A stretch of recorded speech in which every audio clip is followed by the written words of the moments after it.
नमस्कार, सादर प्रणाम, जय बद्री विशाल। जो ये आपको एरिया दिख रहा है नगर पालिका कर्णप्रयाग का, यहाँ पे कूड़ा छटान होता है। आप देख रहे हैं यहाँ पर ये लोग जो है थोड़ा छटान कर रहे हैं। कितने लोग हैं महोदय यहाँ पे?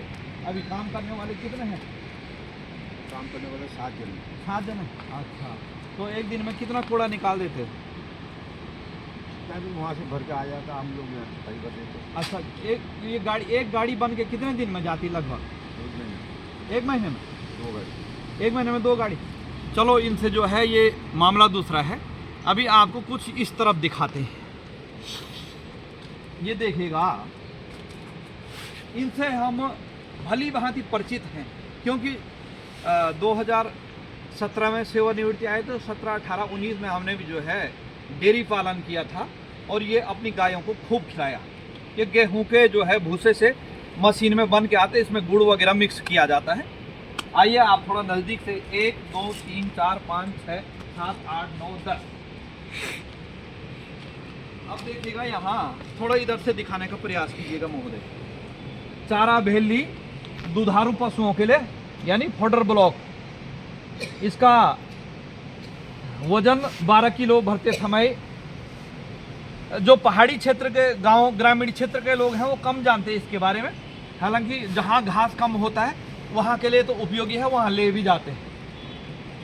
Fodder bag, Koti road, Kalthi, Dehradun, Uttarakhand. Livestock development, पशुपालन विभाग, उत्तराखंड। अब देखिए साहब, पशुपालन विभाग कहाँ है? पशुपालन विभाग का कार्य कहाँ है? नगर पालिका कर्णप्रयाग के कूड़ेदान के अंदर पशुपालन विभाग के जो है ये फोल्डर मिल रहे हैं। इससे क्या साबित होता है? ये कब से हैं यहाँ पे पड़े हुए? लगभग 2 साल हो गया। 2 साल हो गया। राणा जी आए थे इससे पहले। है? राणा जी आए थे। राणा जी कौन है? 2 साल। यो साहब, अच्छा उन्होंने मंगवाया था जी। उन्होंने गौशाला खोला था वो। हाँ, वो गौशाला उधर, ठीक। तो उसके लिए चारा मंगाया था। ठीक। अब उनके जाने के बाद तो सब गौशाला सब ऐसे रह हाँ गए। हाँ, अच्छा, राणा जी के जाने के बाद 2 साल पहले, दोस्तों 2 साल पहले अधिशासी अधिकारी या अभियंता होंगे, वो पता नहीं है, राणा जी, वो उन्होंने मंगाया गायों के लिए। उसके बाद अन्य अधिशासी अधिकारी आए हैं, उन्होंने इसको जो है इसके बारे में कोई संज्ञान नहीं लिया, ना कोई पदाधिकारियों ने नहीं लिया, ना किसी जो है जनप्रतिनिधि ने लिया।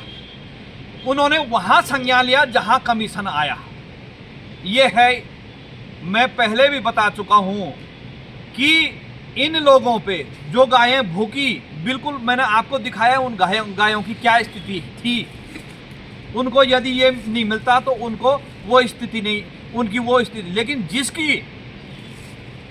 जिसकी गलती के कारण ये यहाँ पड़ा हुआ है, उन गायों को ये नहीं मिला ये चारा, तो उनकी पहले तो इसी जन्म में नहीं तो अगले जन्म में उनकी भी वही स्थिति होगी कि ये होते हुए भी इन्होंने जो है उन गायों को नहीं खिलाया। अब होता क्या है कि नगर पालिका के अधिकारी ने पशुपालन विभाग के अधिकारी को फोन किया तो उसने तो दे दिया। लेकिन यदि कोई व्यक्तिगत आदमी पशुपालन विभाग में जाता है तो मुझे नहीं लगता कि उस समय तो जब हमारे पास जो है गायें थी, उस समय कोई कहते थे अभी है नहीं, कई बार मिला भी नहीं। लेकिन 2 साल से ये इसकी स्थिति ऐसी है, इसलिए है कि इनको गायों को देने में किसी जनप्रतिनिधि को कमीशन नहीं मिला, न किसी अधिकारी को, न किसी कर्मचारी को कमीशन नहीं मिला, इसलिए इसकी ये स्थिति है। अब देखिएगा, ये जो है धीरे धीरे जल के कुछ होता ही है, इधर की तरफ दिखाएगा ये।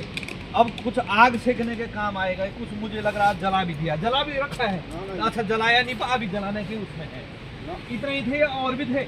नहीं, इतने ही थे, तो इसमें किसी ने संज्ञान नहीं लिया। अब गौशाला नहीं हुआ, गौशाला तो मुझे पता नहीं, गौशाला होता तो फिर ये चारा नहीं मिल जाता। गौशाला तो कब से था, वो तो ऐसा है ना इसमें किसी को फायदा नहीं होता ना, किसी को पैसा नहीं मिलता, इसलिए यहाँ पड़ा हुआ है। सर हमें क्या पता ना है ना इसके आप बारे नहीं में? बोलेंगे, कोई बात नहीं। देखिए आपकी रोजी रोटी पे हम जो है कोई टिक्का टिप्पणी नहीं करेंगे। बेचारे गरीब आदमी हैं, ये कुछ बोलेंगे तो फिर इनके ऊपर उलझ बैठेंगे, हमें पता है। और इससे पहले भी उलझे हैं। होता है जिसने जो कहते हैं मछली मुंह नहीं खोलती तो नहीं फंसती, ये भी वही मछलियाँ हैं। क्या कर सकते हैं बेचारे, जो है ये हमारे देश प्रदेश की स्थिति है। लेकिन और मुझे लगता है कि 300 रुपये का ये है और 3, 6, 9, 10 बैग हैं ये, यानी 3000 रुपये गए। और 3000 तो हम देख रहे हैं ना, अभी 3000 हमारे सामने जा रहे हैं, लेकिन न जाने जो है हमारे पीठ पीछे कितने हजारों लाखों रुपए जाते हैं। वो तो आपको हमने दिखाया भी, आगे भी दिखाते रहेंगे।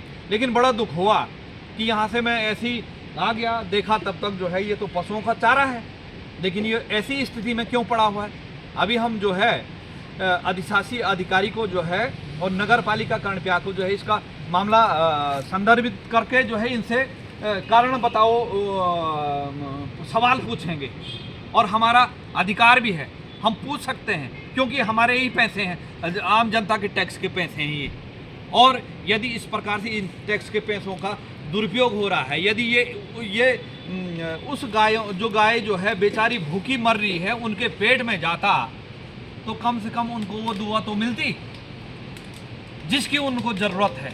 लेकिन वो अभी अंधभक्त बने हुए हैं पैसों के पीछे कि हमारा जो है पेट भर जाए, हमारे जो है परिवार इस प्रकार से वो जो टैक्स के पैसे हैं जो अतिरिक्त पैसे लेते हैं का तात्पर्य कमीशन से हमारा परिवार अच्छा खासा जो है चल जाए। लेकिन उनको ये पता नहीं है कि आप कितना बड़ा पाप के भागी हो रहे हैं।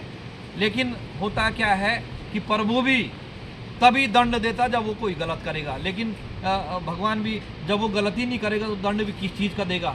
तो इसलिए उसको वो काम करना है, प्रारब्ध भोगने के लिए वो काम करना है। लेकिन दुख तब हुआ कि ये 2 साल से जब इनसे पता किया था कि 2 साल से राणा जी अधिशासी अधिकारी थे, उन्होंने मंगाया था गायों के लिए, उसके बाद यहाँ रखा, फिर अंदर जगह नहीं होगी, फिर यहाँ फेंक दिया। अब धीरे धीरे इस दिसंबर जनवरी के मौसम में ये सारा जो है आग सेकेंगे इस पर। जबकि ये 300 किलोमीटर दूर कालसी देहरादून, विकासनगर से थोड़ा आगे कालसी देहरादून से बन के आया है। और कई जो काश्तकार हैं वो इसके लिए तरसते रहते हैं, मैंने देखा है। और कई इस वीडियो को देख के जो है कई काश्तकार ऐसे होंगे, उनको थोड़ा उनके मन में पीड़ा होगी कि यार जो है ये काश हमारे जो है गायों के लिए होता, हमारे मवेशियों के लिए होता। लेकिन ये स्थिति है। पशुपालन विभाग को भी संज्ञान लेना चाहिए। नगर पालिका को तो क्या संज्ञान लेना, नगर पालिका केवल संज्ञान लेगी लक्ष्मी की और कमीशन का। ये है दोस्तों स्थिति धरातल की। और ये कुछ खराब भी हो गया। अब तो मुझे लगता है कि यदि किसी जानवर को खिलाएंगे तो वो भी बीमार हो जाएंगे, क्योंकि इस पे जो है सीलन भी आ गई है और बदबू भी आने बैठ गई इस पे जो है। इसको अब गायों को देना भी उचित नहीं है। हो सकता है इतना मेहनत वैसे करेगा कोई नहीं, लेकिन इसको धो के इसकी बदबू हटा के हो सकता था, लेकिन ये कोई करेगा नहीं, अपने लिए नहीं करेगा। तो ये तो गायें जो है बेचारी। तो यही है दोस्तों स्थिति। हार्दिक धन्यवाद, सादर प्रणाम, जय बद्री विशाल।